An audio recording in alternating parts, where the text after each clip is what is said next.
অনেকেই বীরদের এই সিদ্ধান্তটার সমালোচনা করছেন, বলছেন যে না ভাই, এটা আসলে ঠিক হয় নাই। কারণ এবার ইসলি হয়তো আরো বড় আকারে অভিযান চালাবে, আরো অনেক কিছু ঘটবে।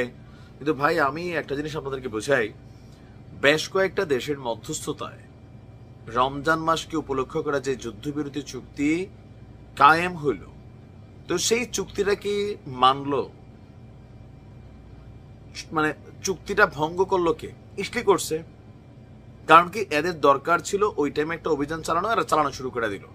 তো এই যেই চুক্তিগুলা কইরা 3 দিন পরে এরা এদের মন মতো এগুলোকে ভাঙা ফেলে, তাহলে এই চুক্তিগুলোর কার্যকারিতা নিয়ে স্বাভাবিক প্রশ্ন ওঠে। ইভেন এদের একটা মোটিভ থাকে যে এই সময়টা থেকে এই সময়টা আমরা যে আমাদের দুর্বলতাগুলো আছে, অথবা যেই যেই জায়গাগুলো থেকে এরা উচ্ছেদ হয়ে যাচ্ছে, মানে কিলানি টিলানি পড়তেছে, অথবা যে জায়গাগুলো থেকে এরা সরে যাচ্ছে, বাধ্য হচ্ছে, ওই জায়গাগুলোতে পুনর্শক্তি গঠন করে এরা আসতে পারে। কারণ এদের জন্য পৃথিবীটা উন্মুক্ত, এদের মেশিনারিজ আইসা স্টকে আসলে আবার খেলতে পারে। কিন্তু আমাদের বীররা, তারা যে লড়াইটা চালাচ্ছেন, তারা কিন্তু তাদের নিজস্ব যেই ভান্ডার আছে ওইখান থেকেই করছেন। এবার বিরতি হইলে আমজনতার জন্য কিছুটা লাভ হইতো, কিন্তু এই রমজানে যে ঘটনা ঘটছে, এরপরে কি আর ইসলিরে বিশ্বাস করা যায়? যায় না। আমি মনে করি ইসলি যে বেকা বসছে এবার, এটা খুবই সুন্দর সিদ্ধান্ত না। আর সরি, আমাদের বীররা, এটা খুবই সুন্দর সিদ্ধান্ত। আসুন, হঠাৎ করে 6 সপ্তাহের একটা যুদ্ধবিরতির প্রস্তাব দিয়েছে ইসলি। আমাদের কাতারের মধ্যস্থতায় এই চুক্তিটার জন্য তারা আপনার প্রস্তাব দিয়েছে। তবে ইসলির এই যুদ্ধবিরতি প্রস্তাবকে প্রত্যাখ্যান করেছে বীররা।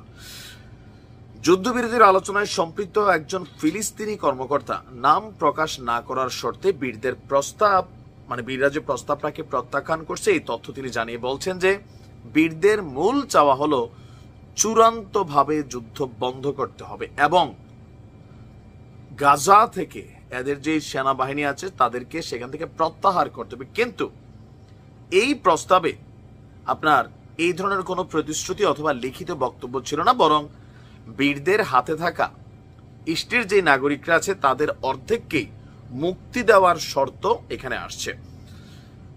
কয়েক ধাপে যুদ্ধবিরতি দিয়া এরা এদের মানুষগুলোরে কিন্তু নিয়ে গেছে। বিপরীতে এখানে কি ঘটাচ্ছে? অনেক আশা করে মানুষ বাড়ি ঘরে ফিরছিল রমজান মাসে, ফিরে কি হইল? এই কয়েকদিনে 1 থেকে 2000 শেষ। এদের মানুষ শেষ হয়েছে না, এদের সুন্দরভাবে মুক্তি দিছে, শরীরে একটু চর্বি টর্বি জমছে, পুন স্টাইলে এরা বাড়িতে ফিরে গেছে। বাট আমাদের ভাইদের অর্জনের জায়গাটা কোথায়?